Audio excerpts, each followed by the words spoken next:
Welcome to King's Corner. I'm your host, Christian King, and on today's episode, we are talking about the AFC East. Yesterday, I did my entire offseason breakdown and rankings and grades of the NFC East. Today, it's the AFC East.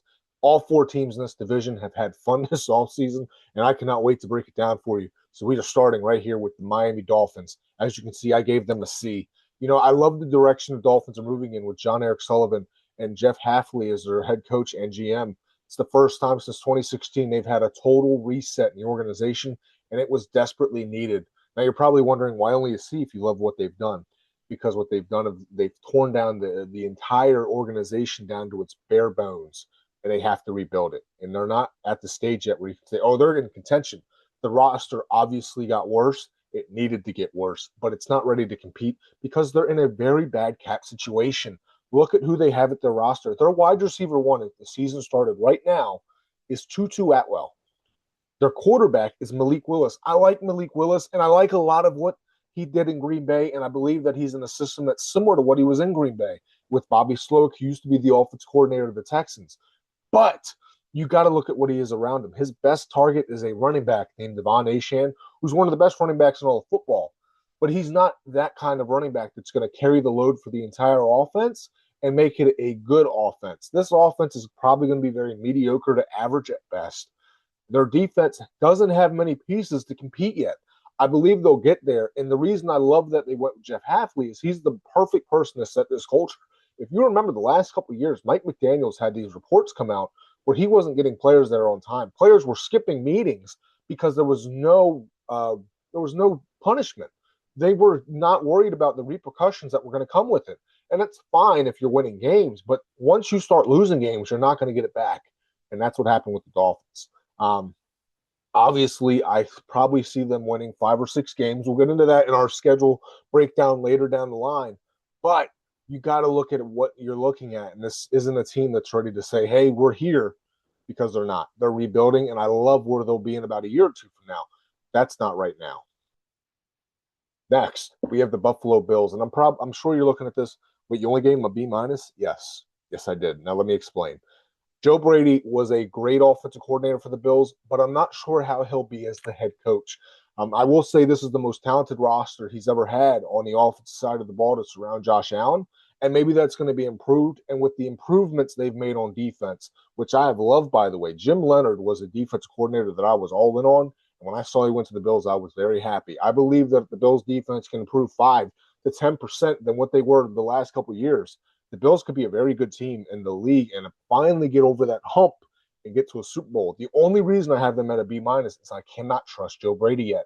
The Bills are expecting that Joe Brady is going to be to Josh Allen what Mike Shanahan was to John Elway. Back in the mid-'90s, the Broncos, I'm sure a lot of you know, went to multiple Super Bowls and just couldn't win. They finally fired Reeves because Reeves and Elway had a big disagreement.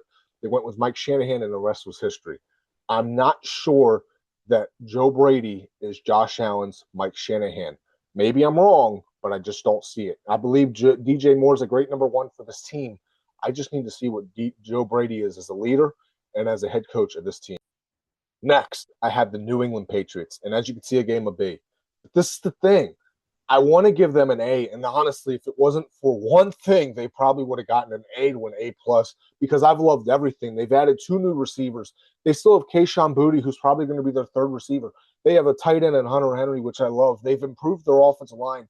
Defensively, I loved their defense last year, and it's only going to get better this year with the acquisitions that they made.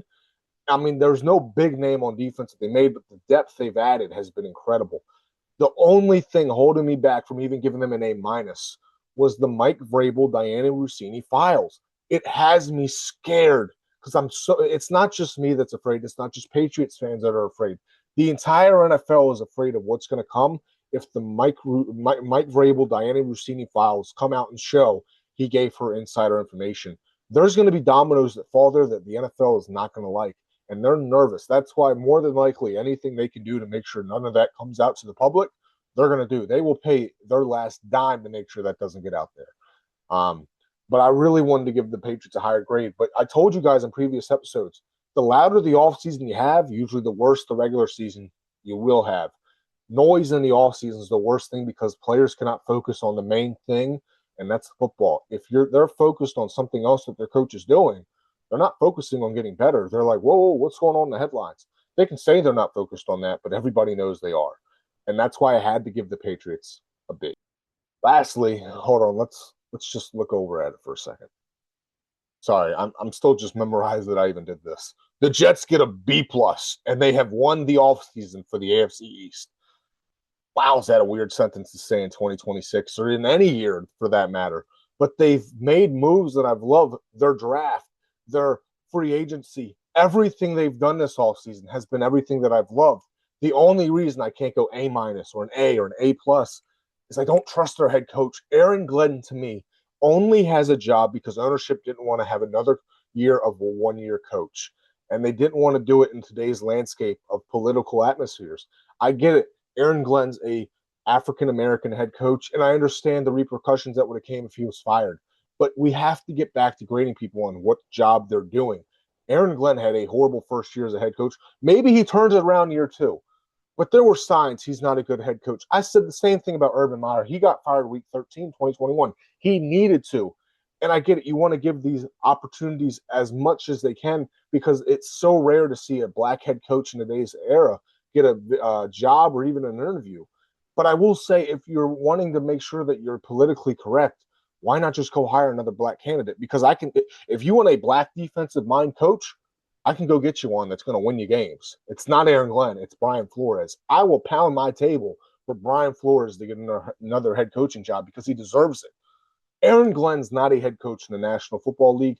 I'm not even sure he could win games as a high school football coach. He just doesn't have the quality to be a head coach in today's era or any era.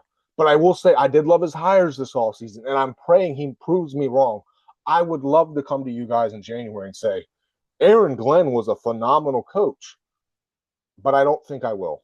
And honestly, I'm sure Jets fans deep down believe it just as much as I do. Maybe I'm wrong, but please tell me if you believe I'm wrong. Anyway, thank you so much for watching this episode of King's Corner. If there's any other grades you disagree with, what were your grades for this all season? Please comment, please like, please subscribe. It helps the channel so much. But anyway, until tomorrow, thank you so much. Have a wonderful day.